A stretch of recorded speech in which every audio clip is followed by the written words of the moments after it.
E a pergunta 10 é: como Deus criou o homem?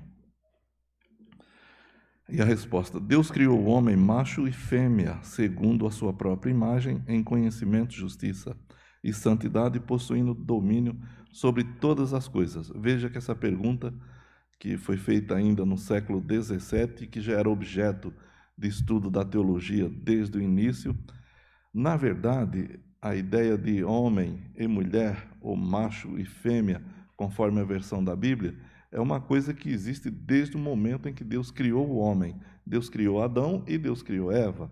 Deus criou macho e Deus criou fêmea. E Deus ordenou o casamento de um homem com uma mulher. De maneira que a Bíblia, de muitos e muitos anos atrás, não é de hoje,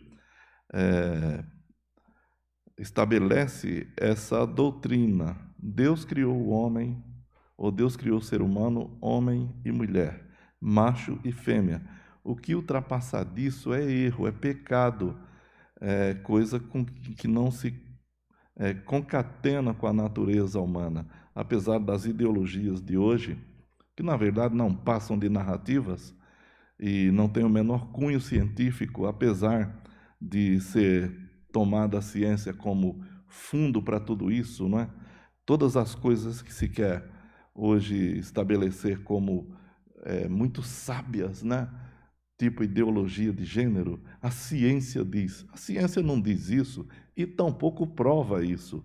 O que é provado cientificamente é que homem e mulher é mulher.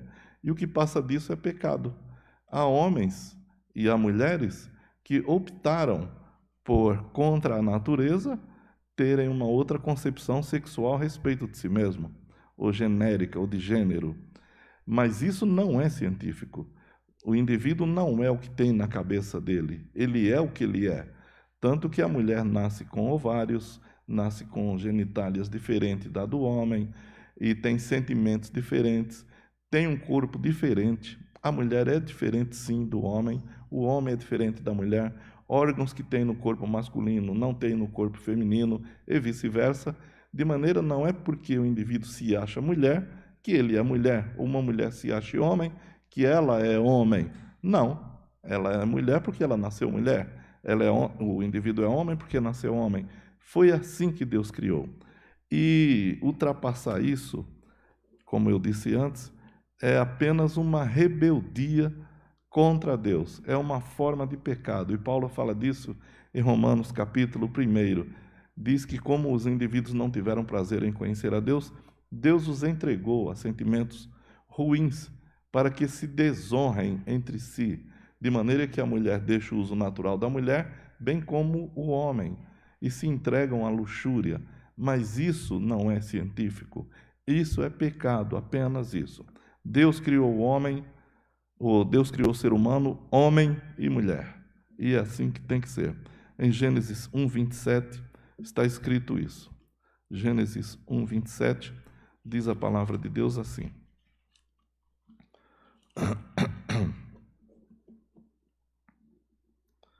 E Deus criou o homem à sua imagem, a imagem de Deus o criou.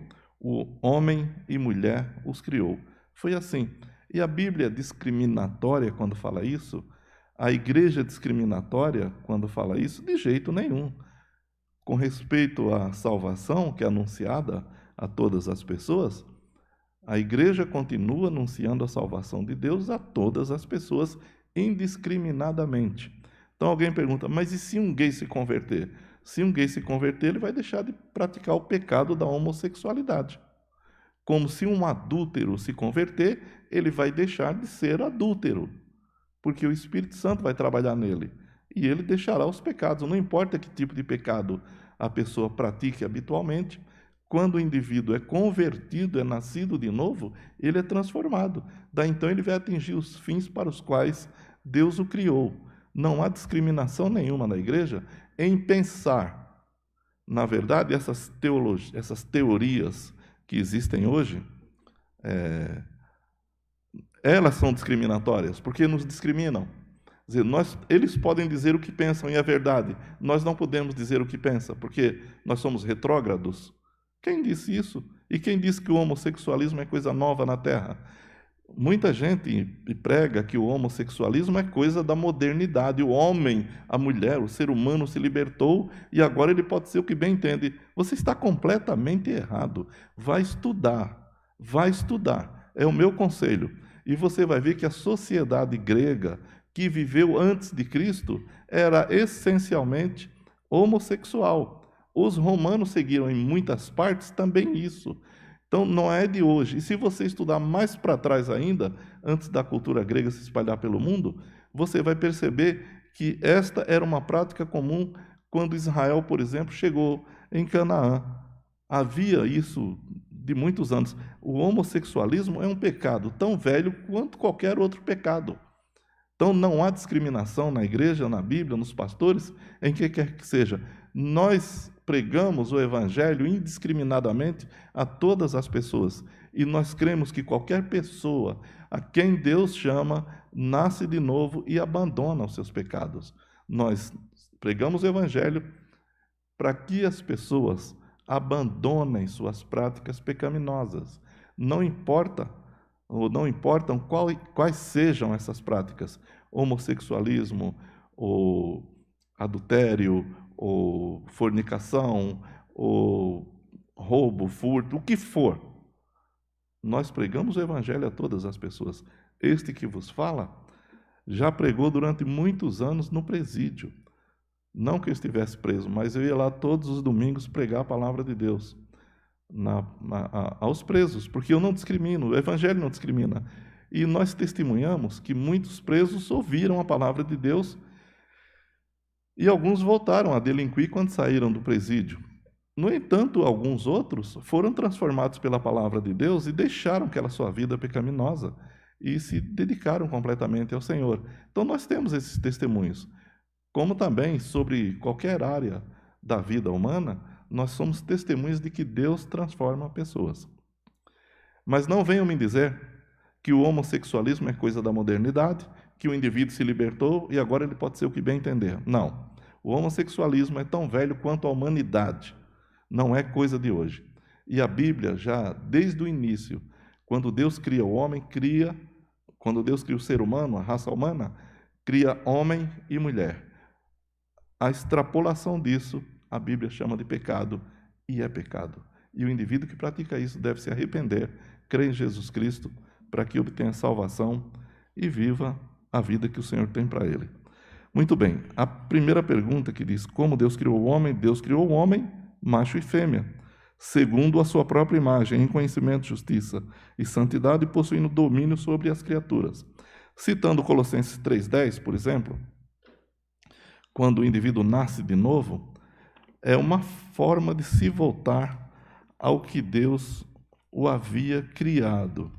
E o propósito de Deus, quando salva pessoas em Jesus Cristo, Colossenses 3,10, é esse.